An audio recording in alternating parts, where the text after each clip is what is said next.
Sri Sai Satcharita, Chapter 3. Sai Baba's Sanction and Promise.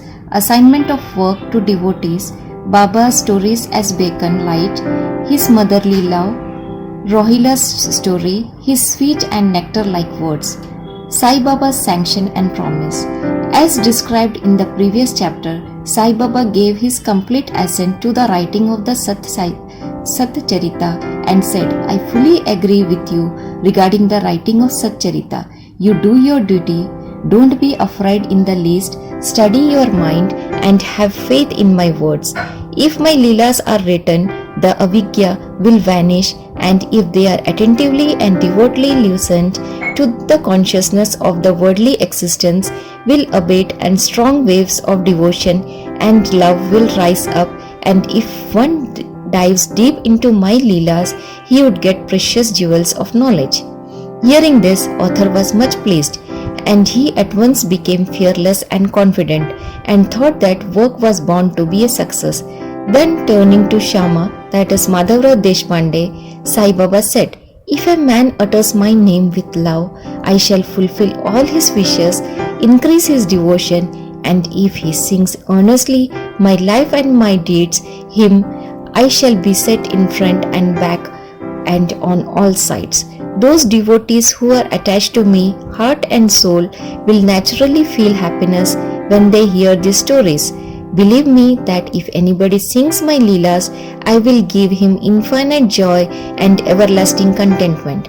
It is my special characteristic to free any person who surrenders completely to me and who does worship me faithfully and who remembers me and meditates on me constantly. How can they be conscious of worldly objects and sensations, who utter my name, who will worship me, who think of my stories and my life, and who thus remembers me? I shall draw out my devotees from the jaws of death. If my stories are listened to, all the diseases will be got rid of. So hear my stories with respect and think and meditate on them, assimilate them. This is the way of happiness and contentment. The pride and egoism of my devotees will vanish, the mind of the hearers will be set at rest, and if it has wholehearted and complete faith, it will be one with supreme consciousness. The simple remembrance of my name as Sai Sai will do away with sins of speech and hearing. Next topic. Different works assigned to devotees. The Lord entrusts different works to different devotees. Some are given the work of building temples and mutts or ghats, that is flight of steps, on rivers. Some are made to sing the glories of God. Some are sent on pilgrimages. But to me was allotted the work of writing the Satcharita. Being a jack of all trades but master of none, I was quite unqualified for this job.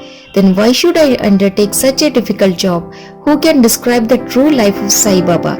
Sai Baba's grace alone can enable one to accomplish this difficult work. So when I took up the pen in my hand, Sai Baba took away my egoism and wrote himself his stories. The credit of relating these stories therefore goes to him and not to me. Though Brahmin by birth, I lacked the two eyes, that is the sight or vision of Shruti and Smriti, and therefore was not at all capable of writing the Satcharita. But the grace of Lord makes a dumb man talk, enables a lame man to cross a mountain. He alone knows the knack of getting things done as he likes. Neither the flute nor the harmonium knows how the sounds are produced. This is the concern of the player. The woozing of Chandrakant jewel and the surging of the sea are not due to the jewel, but the sea, but to the rise of the moon. Baba's stories as beacon light. Lighthouses are constructed at various places in the sea to enable the boatman to avoid rocks and dangers and make them sail safely. Sai Baba's stories serve a similar purpose in the ocean of worldly existence. They surpass nectar in sweetness and make our worldly path smooth and easy to traverse. Blessed are the stories of the saints. When they enter our hearts through the ears, the body, consciousness or egoism and the sense of duality vanish, and when they are stored in the heart, Doubts fly out to all sides, pride of the body will fall, and wisdom will be stored in abundance. The description of Baba's pure fame and the hearing of the same with love will destroy the sins of the devotee, and therefore this is the simple sadhana for attaining salvation. The sadhana for Krita age was Shamadama, that is tranquility of mind and body. For Treta age, sacrifice. For Dwapara, worship, and for Kali, that is the present age, it is the singing of the name and glory of the Lord. This last sadhana is open to all the people of four varnas, that is Brahmins, etc.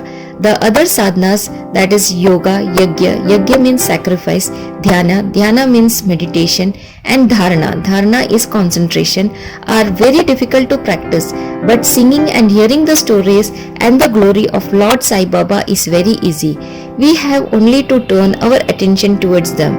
Thus, listening and singing of the stories will remove the attachment to the senses and their objects, and will make the devotees dispassionate, and will ultimately lead them to self-realization.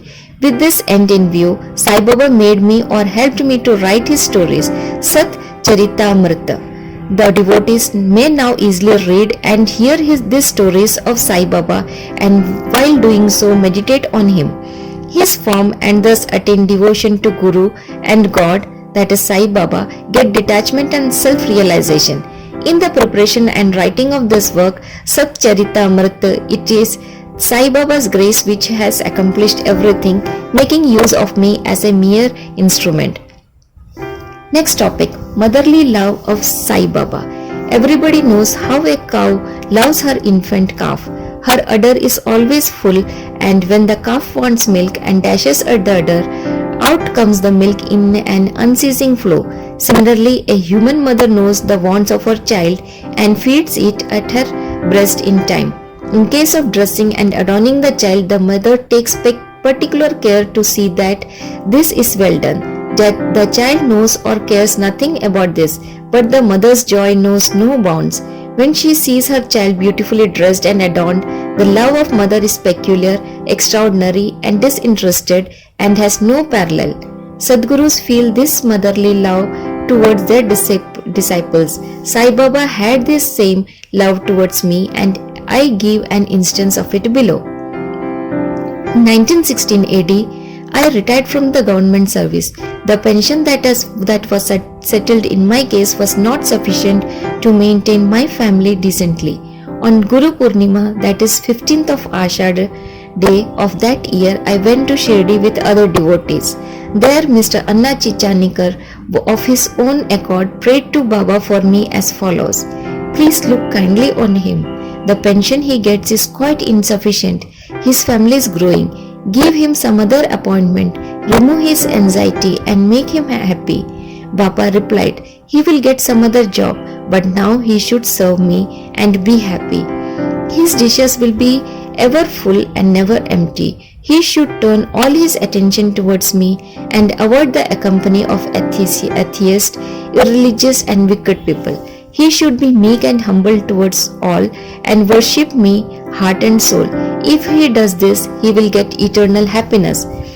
The question, who is this he whose worship is advocated, is already answered in a note on Who is Sai Baba in the prologue at the beginning of this work. Now the next topic, Rohila's story. The story of the Rohila illustrates Sai Baba's all-embracing love. One Rohila, tall and well-built, strong as a bull, came to Shirdi wearing a long kafni. Kafni means a robe, and was enamored of Sai, who stayed there. Day and night he used to recite in a loud and harsh tone Kalma, that is verses of Holy Quran, and shout Allahu Akbar. It means that God is great. Most people of Shirdi were working in their fields by day, and when they returned to their homes at night, they were welcomed with the Rohila's harsh cries and shouts. They could get no sleep and felt much trouble and inconvenience. They suffered in silence this nuisance for some days, and when they could stand it no longer, they approached Baba and requested him to check the Rohila and stop the nuisance. Baba did not attend to their complaint. On the contrary, Baba took the villagers to task and asked them to mind their own business and not the Rohila. He said to them that the Rohila had a very bad wife, a Zantepi, who tried to come in and trouble the Rohila and himself. But hearing the Rohila's prayers, she dare not enter, and they were at peace and happy. In fact, the Rohila had no wife, and by his wife Baba meant Durbuddhi, that is bad thoughts. As Baba liked prayers and cries to God better than anything else, he took the side of Rohila and asked the villagers to wait and suffer the nuisance which would abate in due course. Next topic, Baba's sweet and nectar-like words. One day at noon, after the Aarti, devotees were returning to their lodgings when Baba gave the following beautiful advice. Be wherever you like, do whatever you choose. Remember this well, that all what you do is known to me. I am the inner ruler of all and seated in their hearts. I envelop all the creatures, the movable and immovable world. I am the controller, the wire puller of the show of this universe. I am the mother, origin of all beings, the harmony of three gunas, the propeller of all senses, the creator, preserver and destroyer. Nothing will harm him who turns his attention towards me, but Maya will lash or whip him who forgets me. All the insects, ants, the visible, movable and immovable world is my body or form. Hearing these beautiful and precious words, I at once decided in my mind to serve no man henceforward, but my Guru only. But the reply of Baba to Anna Chinchanikar's query, which was really mine, that I would get some job, began to revolve in my mind, and I began to think whether it would come to happen. As future events showed, Baba's words came true and I got a government job, but that was of short duration. Then I became free and solely devoted myself to the service of my Guru Sai Baba. Before concluding this chapter, I request the leaders to leave out the various hindrances, that is, indolence, sleep, wandering of mind, attachments to senses, etc., and turn their whole and undivided attention to these stories of Sai Baba. Let their love be natural. Let them know the secret of devotion. Let them not exhaust themselves by other sadhanas. Let them stick to this one simple remedy, that is listening to Sai Baba's stories. This will destroy their ignorance and will secure for them salvation. A miser may stay at various places, but he always thinks of his buried treasure. So let Sai Baba be enthroned in the hearts of love of all. In the next chapter, I shall speak of Sai Baba's advent in Shirdi. Woe to Sri Sai, peace to be all.